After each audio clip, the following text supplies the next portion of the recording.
तो इस एपिसोड की शुरुआत में हमें अगले दिन का सीन दिखाया जाता है जहाँ पर कुछ ट्रेनीज कह रहे थे आखिरकार यहाँ पर हो क्या रहा है, क्या ये मिस मार्था ये और गाइड मार्था लियोन के सामने खड़ी थी। वो कहते लियोन जी गार्ड, जैसा कि मैंने तुमसे पिछली बार हरकतें की थी, मैं उसके लिए तुमसे माफी मांगना चाहती हूँ और मैं अपने प्रोमिस को निभाऊंगी। तो लियोन भी कहता है कौन सा प्रोमिस।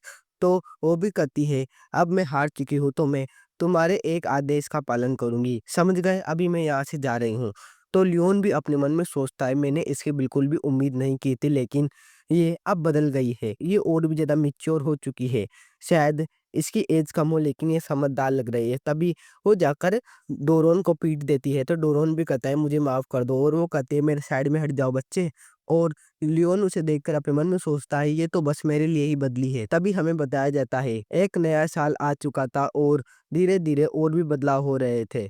देखा जाए तो मार्था आदेशों का पालन करने लगी थी लियोन के, और बुरेन और भी ज़्यादा पेशेंस से ट्रेन कर रहा था और ट्रेनीज के साथ, और रूलान और भी ज़्यादा तलवारबाजी में एक्सपर्ट बन रही थी। फिर देखा जाए तो मेरी बात में हमेशा ही सब कुछ दांव पे लगाने के लिए रेडी रहता था, बस ट्रेनिंग करने के लिए।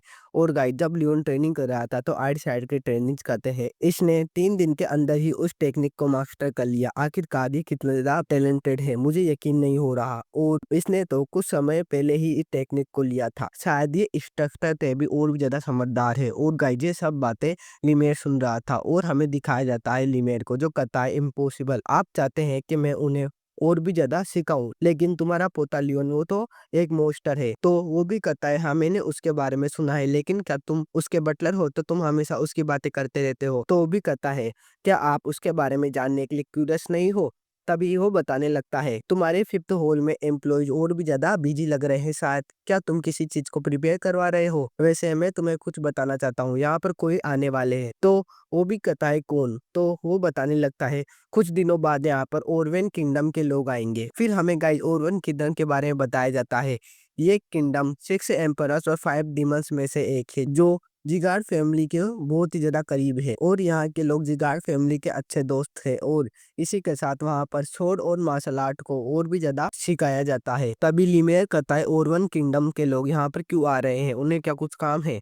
तो वो कहता है वहाँ का थर्ड प्रिंस और वहाँ का ड्यूक टार्टन आएगा। तो वो भी कहता है क्या सच में वहाँ का टार्टन वो एक ड्यूक बन गया, वो तो एक पागल था ना। वैसे बताओ वो यहाँ पर क्यों आ रहे हैं, क्या उनका थर्ड प्रिंस बुरेन और लियोन के एज का नहीं होगा। तो वो भी कहता है मैं इसके बारे में नहीं जानता, लेकिन अब हमारे ट्रेनिज की और उनकी फाइट हो सकती है तो तुम्हें उन्हें रेडी करना होगा, समझ गए। देखा जाए तो वो अपने साथ बहुत सारे नाइट्स को लेके आ रहा है, और वो हमारी स्वॉर्डमैनशिप भी देखेगा डुअल करते समय, इसलिए तुम मुझे बिल्कुल भी शर्मिंदा मत करना। तो वो भी कहता है क्या थर्ड पीस ओरवेन यहाँ पर आएंगे हमारे ट्रेनिंग हॉल में और वो होंगे लियोन के बराबर। ये तो बहुत ही ज्यादा आश्चर्यचकित करने वाली बात है। और फिर हमें कुछ ट्रेनिंग्स को दिखाया जाता है जो कहते हैं क्या अब हमें डुएल करना पड़ेगा ओरवेन किंगडम के लोगों के साथ। तो लिमेर भी कहता है हाँ, और तुम्हें उनके साथ फाइट लड़कर हमें जिताना है। थर्ड प्रिंसेस तुम्हारे साथ लड़ेंगे, समझ गए। तो वो भी कहते हैं अचानक, लेकिन कैसे। तो लिमेर उनसे कहता है एक स्वॉर्डमैन को नींद में भी तैयार होना चाहिए फाइट करने के लिए। तभी कुछ ट्रेनिंग बात करने लगते हैं मैंने सुना था कि वो 6 ट्रेनिंग हॉल में जा रहे हैं, लेकिन वो हमारे पास कैसे आए। तभी हमें फ्लैशबैक दिखाया जाता है जहाँ पर वो 6 ट्रेनिंग हॉल के लिए निकलने वाले थे, लेकिन वहां पर आ चुका था लिमेर जो उनसे कहता है योर हाइनेस आपको 6 ट्रेनिंग हॉल की जगह फिफ्थ ट्रेनिंग हॉल में आना चाहिए, वहां पर मैं आपको एक रियल डील दिखाऊंगा, एक सचमुच का बंदा। तभी वो कहता है ठीक है अब रेडी हो जाओ फाइट करने के लिए। और वहां पर आ चुके थे वही ओरवेन किंगडम के लोग। उनके बीच में खड़ा यंग मास्टर भी कहता है आपसे मिलकर अच्छा हुआ, मेरा नाम है ग्रियर डे ओरवेन, और गाइस ये था पूरे के पूरे अंपायर का थर्ड प्रिंस। तभी लियोन उसे देखकर अपने मन में सोचता है सच में ये थर्ड प्रिंस होने के लायक है, क्योंकि ये अपनी एज से बहुत ही ज्यादा स्ट्रांग है और जो इसकी प्रेजेंस है वो भी बहुत ही ज्यादा स्ट्रांग लग रही है इन आउटसाइड के बंदों के बीच। तभी वो कहता है लियोन जिगार्ड तुम्हारा इस बारे में क्या कहना है, क्या तुम इसके साथ डुएल करना चाहोगे। तो लियोन अपने मन में सोचता है क्या प्रिंस के अगेंस्ट डुएल, लेकिन मैंने अभी जो फूड स्टेप टेक्निक सीखी है और मैं इसका ट्राई कर सकता हूँ और मेरी शोरमैनशिप भी अच्छी हो जाएगी। तो वो कहता है हाँ मैं इसके साथ डुएल करूंगा। तभी वो भी कहता है तो ठीक है हम कुछ बंदों को चुन सकते हैं जो कि डुएल करेंगे। तो चुनने का काम लियोन कर देगा। और सबसे इम्पोर्टेंट, मैं तुम्हारे ऊपर मेरी 1 महीने की कमाई लगा रहा हूँ, अगर तुम हारे तो मारे जाओगे। ये सुनकर तो वो भी डर चुके थे। तभी हमें लियोन को दिखाया जाता है जो कहता है सारे के सारे लोग यहाँ पर आ चुके हैं।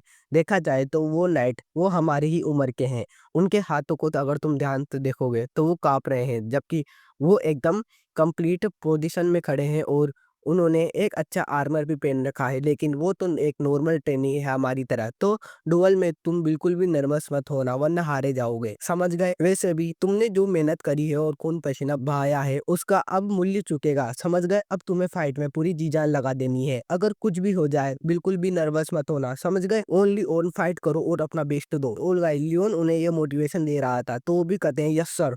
ओ लियोन उनमें कहता है तो फिर ठीक है, अब मैं कुछ लोगों को उठाने वाला हूँ। और वो अपने मन में सोचता है मुझे सबसे पहले स्ट्रॉन्ग को उठाना होगा, ताकि ये सारे के सारे उसे देखे और इनकी हिम्मत बढ़े। और वो उठाता है मार्था जिगार्ड को और कहता है तुम पहले फाइट करोगी, तो वो भी कहती है ठीक है, मैं इसे जल्दी खत्म कर दूंगी। और वो भी अपने मन में सोचते हैं क्या मार्था जिगार्ड, वो इसकी बात मानने कब से लग गई। और कुछ ट्रेनीज मार्था के अपोनेंट को देखते हुए कहते हैं ये हमारी ही एज का है ना, क्योंकि गाइजो बहुत ही ज्यादा लंबा हट्टा कट्टा था। वो भी कहता है मेरा नाम है तार्स, मैं ओरवेन किंगडम से हूँ। वैसे तुम्हारी बॉडी वो इतनी ज्यादा मैच्योर नहीं लग रही, शायद तुम ढंग से लड़ भी ना पाओ, लेकिन तुम अपना बेस्ट देना, समझ गई? वैसे हम दोनों की साइज में बहुत ही ज्यादा डिफरेंस है, तो तुम शायद लड़ने में एबल भी नहीं हो पाओगी, है ना? तो वो भी कहते रियली कुछ भी हो जाए लेकिन मैं जीत कर ही रहूंगी। अब ऐसी पोलाइट एक्टिंग करना बंद करो और आओ मेरे साथ फाइट करो। और गाइज ये एपिसोड हो सकता है छोटा हो, तो मैं एक और एपिसोड डाल दूंगा बना के, अगर मेरे को टाइम मिलेगा। Okay, bye bye.